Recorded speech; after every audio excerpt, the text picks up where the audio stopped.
All rise for the British national anthem.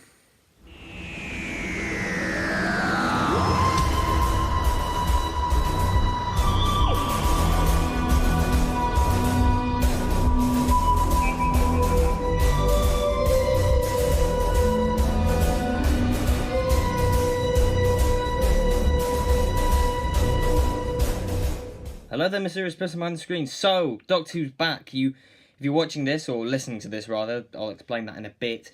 You will have probably seen my my initial gut reaction video, which I filmed about 10 minutes after the episode finished. I wanted to get my thoughts out there because I was so on a high from it, and I still am. It was really good. But yeah, that was just a quick thing. I wanted to do this review proper. It's audio. Sorry, can't really help that. I'm not really going to get a chance to film and sit down in front of a camera properly. The little sketch you saw at the start was literally just a thing I did in like 10 seconds. Just did that for a bit of fun. I don't know when I'm going to... This week before episode 2, I don't know when I'm going to get the chance to actually sit down properly and film. But I'll do it audio for now and probably have some images on the screen just to keep it interesting for you, any of you who are watching this. But you can listen to this just doing whatever if you want. So yes, there's a lot to dig into. So let's begin. First of all, I'm just gonna say the look of everything.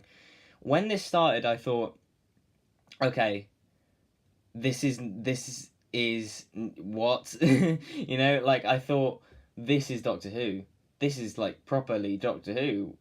What? This looks new and different, and you know, I feel like the last 5 years of the show have looked dated by that standard. You know, like apart from Rachel Talale, who, you know, her work cannot be praised enough. She was some of my favourite stuff about the last couple of years has been her. But I don't think anyone can deny the overall look of the show. Compare it to something like Game of Thrones or Stranger Things or any one of the bigger TV shows out right now. It just can't compare. It really can't compare. And this episode amends that. This episode goes, okay, there's a massive visual overhaul here. Finally, I said this in the other video, Doctor Who is finally back at the forefront of what you can do with British television, and this applies to the episode as a whole. Doctor Who's back at the forefront of what you can show with British sci-fi, what you can write in British sci-fi, and how you can get British sci-fi on the screen looking amazing. Some of the shots in this are just gorgeous. I always say the mark of a good shot is where I could take that, print it off and put it on my wall as a poster and it wouldn't look incongruous. And yeah, this episode passes that with flying colours. I thought some of the shots in this, mostly of the landscape, were just beautiful. And it's amazing what a little change in aspect ratio can do. It's not like this has gone full CinemaScope. We haven't got massive black bars on top and bottom of the screen, but it's changed in aspect ratio enough that it immediately feels cinematic just with the slightly wider frame. And it saddens me to see that some people were watching this cropped, zoomed in cropped to get rid of those bars, because it really diminishes the look of the episode. It looks lovely, and as I was watching this the whole way through, I was sort of thinking, oh, I can't wait for this to come out on Blu-ray or even 4K. It would just, you know, I want to see this in uncompressed HD, full HD, because obviously when the Blu-ray comes out, it's going to look nicer than any HD broadcast, and it's going to look better than what's on iPlayer right now. So, you know, I cannot praise the visuals and cinematography of this episode enough. I think Doctor Who finally looks like it can compete with those bigger TV shows again. And it finally, like I said before, it finally looks like it can sit comfortably with stuff like Bodyguard and with any of the other BBC One dramas. And I don't want to like dig at the previous era all the time, but I mean, you look at Series 10 and then compare it to what was airing around it at the time, it just looks like it's about 4 or 5 years too late. And it's something that I could praise this episode for in general, is that this is Doctor Who that's been evolved and changed to suit the 2018 television landscape. which is a good thing. You need to evolve with the times, otherwise you're going to die out. And this is clearly appealing to the generation of viewers now that are used to Netflix and binge watching, because a lot of Netflix shows obviously they have cliffhangers at the end of every episode. This has a massive cliffhanger at the end, which, like I said, not only is appealing to that Netflix crowd, but also is harkening back to the Hartnell era and the obviously the classic series in general, with cliffhangers at the end of every episode that will hopefully ensure that a large number of the 8-9 million viewers, amazing figures by the way, will come back for next week's adventure and to see where the characters end up. I know I certainly will be, obviously. And I'd say about the characters then, this brings me to probably my favourite thing about the episode. I really, really like these characters. I adore them. I like spending time with them. Finally, these characters feel real again. Finally, they feel like real people. They feel like people from Sheffield just trying to get by in their everyday lives. The writing for them is so natural, and the actors do an amazing job at bringing that natural presence to the screen. They don't feel like they're written characters. They feel like they could come out of the screen and join us at any moment and it wouldn't look out of place. They're so human and so real. They have flaws. They're not perfect. They have all got flaws within them that's fine, you know? Like, I'm not gonna... that's something I liked about the episodes. They have flaws and that's okay. And this is really what is going to keep me coming back to, week after week in the series, is these characters and seeing how these characters grow and learn and play off one another. Something obviously I didn't expect was that they all pretty much knew each other. I mean, Yaz and Ryan, they know each other, but not much. Like, they knew each other at school, maybe know each other's names. That's about it. But Graham and Ryan are related in some form. He's sort of his grandfather, which was a nice touch. I didn't expect that, and it added to it for me. And something, I guess I'll talk more about how the characters develop as the series goes along. Obviously, MVP is Graham. I really, really like Graham so far. I think he's my favourite. I just think, like anyone who said Bradley Walsh, he's going to be comedic actor, this is going to ruin Doctor Who. Give this a watch. He does some really good work in it, with the scene at the end, the funeral scene. He's really, really good in this. And yeah, like I guess I'll talk more of them as over the course of these 10 reviews. But so far, no complaints with the main cast. And of course, the supporting characters. I think something that Chibnall did really well here was the supporting characters are memorable enough that you feel sorry for them when they died. Even the old man, the security guy who was talking to his granddaughter, I believe, on FaceTime, says goodbye and immediately gets killed. I thought, no, that it's such a... By virtue of just simply having him talking to a family member, it made his sacrifice... It wasn't really a sacrifice, but his death all the more impactful. And I cared about it, even though I'd only known him for literally 10 seconds. You just got memorable little character moments, which I just think is brilliant, because it makes the setting that they're in feel living, feel breathing, feel like a tangible world. And, I'm 9 minutes into this now. Let's talk about the obvious. Let's talk about the elephant in the room. The Doctor herself. Now, obviously, all eyes were on her because it's, first female Doctor, whatever. I'm sort of, like, I have gotten past that now. Like, I'm not, like, I was happy about it anyway, but I am not thinking that this is the first female Doctor series. I'm thinking this is a series with a doctor. I tweeted this out, and I think this is the best compliment I have for it, and probably my biggest thing I had to say to those who didn't watch this because they were against the female doctor. Within 5 minutes of watching her perform on screen, I wasn't watching the female doctor. I was watching the doctor. I wasn't, the gender didn't matter within 5 minutes, because she's just rocking and rolling into it. She knows the character, and I think this episode really showed that Jodie Whittaker understands the character. There were elements of her past incarnations there, but it's all her own, I think, how could you not cheer when she falls through the carriage, gets up, and we get the opening bars of the new theme? That was just a real punch to the air moment. Same for when she gave that speech at the end about change.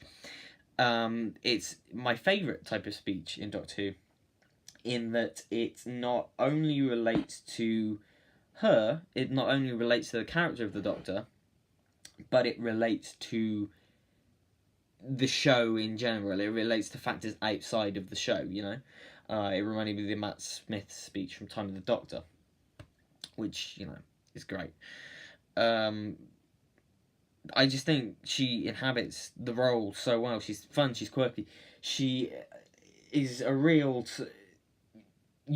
she's the biggest takeaway from the episode, if anything, is just how great she is. And it's such a relief that she's great. I mean, I had faith she would be anyway, but the fact that she is so good, and the fact that she has so many memorable lines, and so many memorable lines of dialogue, and the way she delivers them is so memorable, is so great to hear, and so amazing to see that she is that good. So many great moments with her. I just the little sort of anger she shows at the end when Carl kicks Tim Shaw off the crane. She goes, "You had no right to do that." Yeah, that's the Doctor would say that, and I just think it's really, really good. I really like 13 already. I cannot wait to see more of her. Because obviously for the bulk of this episode she was in post-regenerative mode. She wasn't fully into it, but I think the last 20 minutes, half an hour, she really was into it. That's her, that's the Doctor, that's her character. And I'm really looking forward to seeing that develop. What else is there? I've seen some people complain that they didn't feel the scene where she built the sonic screwdriver made sense.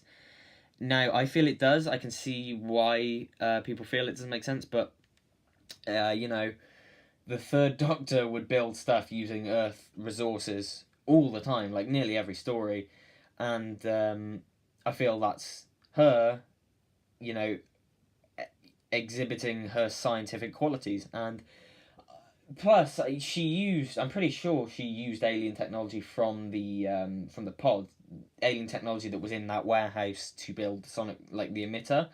I think it makes perfect sense, but I can see why people have a problem with it. That doesn't bother me one bit.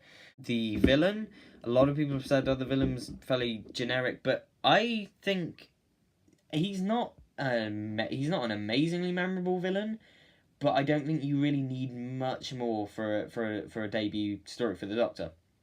However, I think he really was memorable in this. I think the imagery, the iconography of him having teeth in his face, simply because of that, he's memorable, and it's a fairly simple plot. His plan is fairly simple, but the fact that he's slightly conniving and he's not the best example of what his race do and what he is taking part in, because he's Tim Shaw, the big blue cheat, as the Doctor eloquently puts.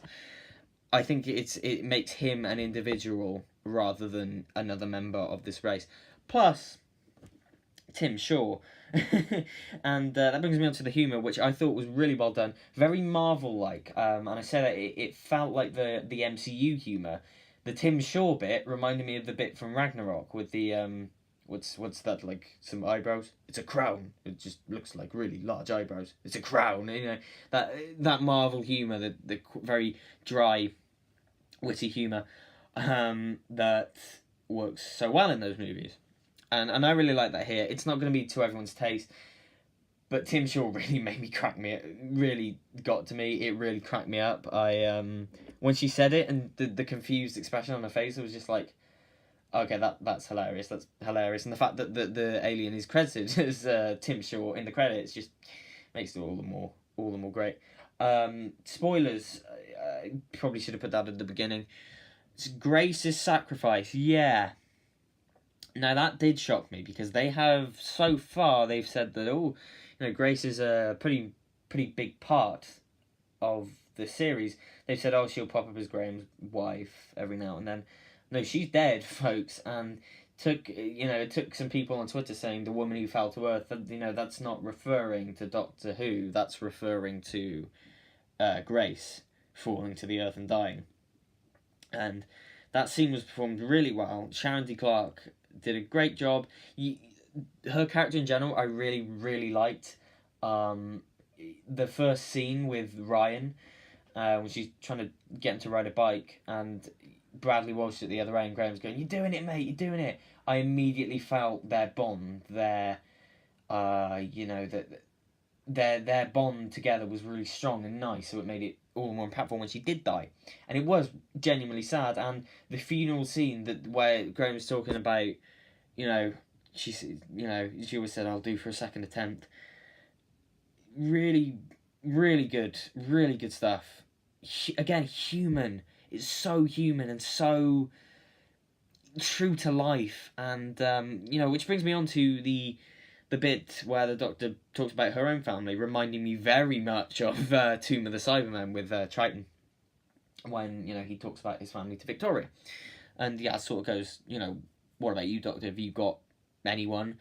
And she goes, "Nah, they're all gone." But I can't remember exactly what she says, but she says that I have to keep them within me the whole time, because they may be gone from this world, but they will always survive in me. And I love that so much, because it didn't feel preachy. It didn't feel like a manufactured quote that they know would be a quote that people would love. It just feels like a real, genuine moment between these four people who are now the best of friends already. I really love that a lot. And obviously the next scene after that, the Doctor gets her clothes from a charity shop, and I love that so much. That whole scene was just a joy. She comes out checking out clothes. Not that. And then she steps out in her full costume, which I really like. I've always liked that costume. And she goes, "Yes, this." And I go, "That's really what you're going with?" "Yep." And it's like, okay, yep, fair enough. This is I like this. I like this a lot.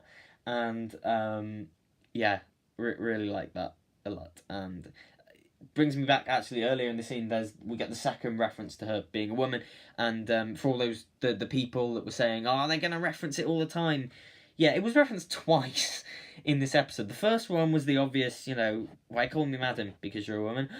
Does it suit me? Which is fine and really, really good dialogue. And also the brief bit at the end where Yaz says, "You gotta get out of those clothes," and she goes, "Right, yeah, it's been a long time since I bought women's clothes."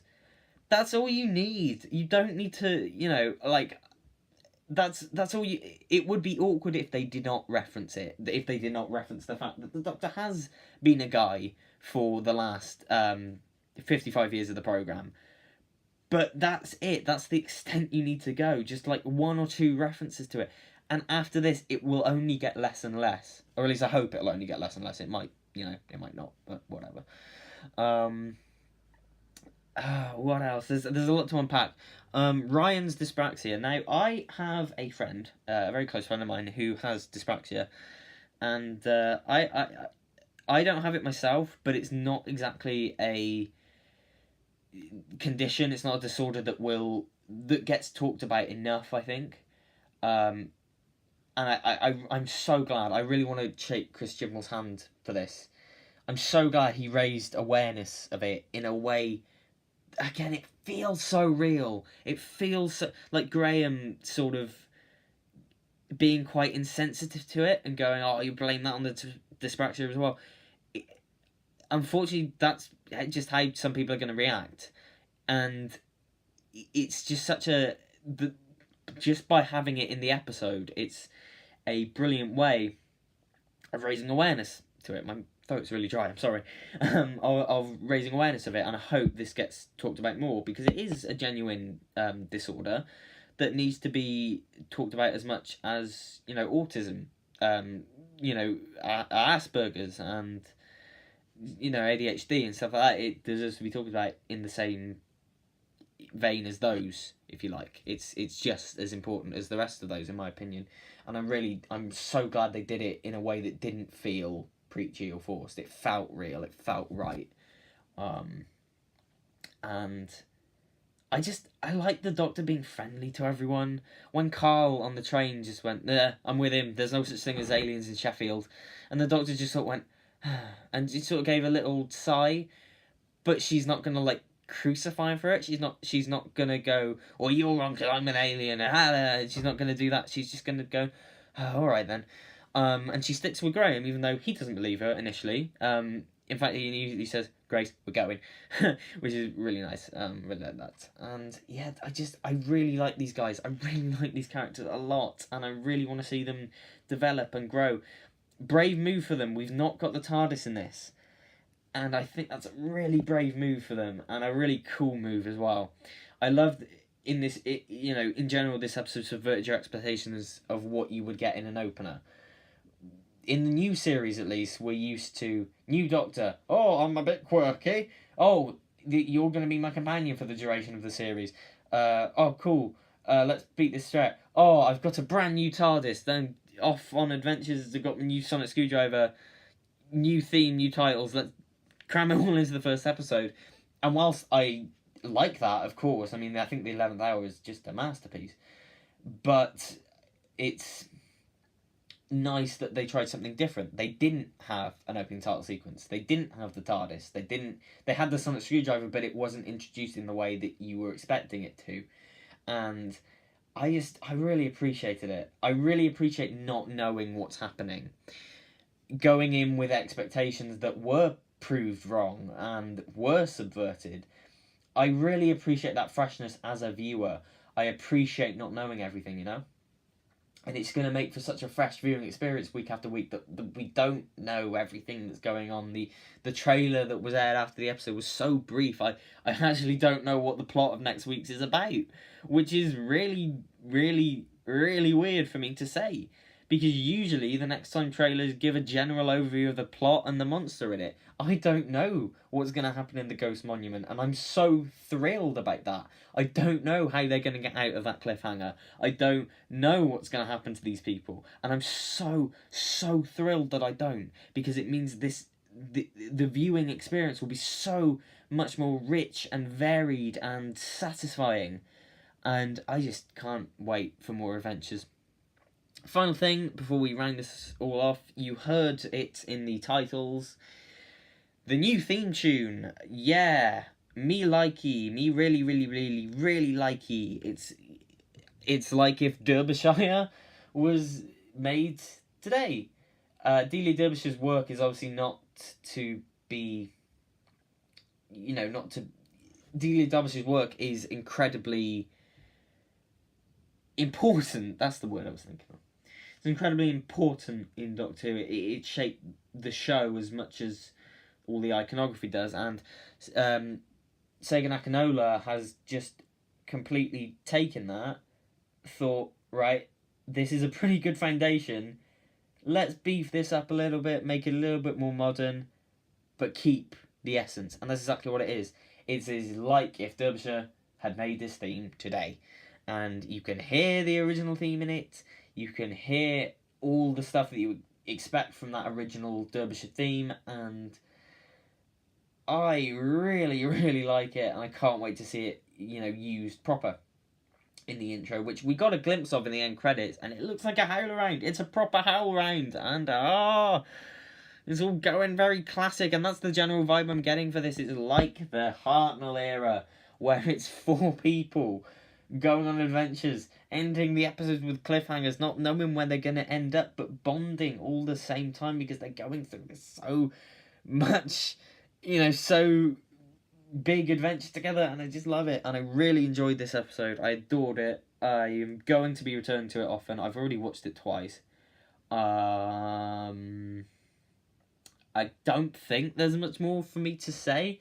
Again, apologies about the audio.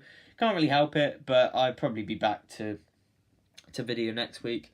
Tell me if you mind this at all, because it's quite easy for me to make an audio this, and it's pretty much just what it would be anyway, just without me there. So yeah, if you did enjoy this video, what were your full thoughts on the woman who fell to Earth? Did you enjoy it as much as I did? Did you not? Leave your comments down below, and I'll see you in the next one. Take care, guys.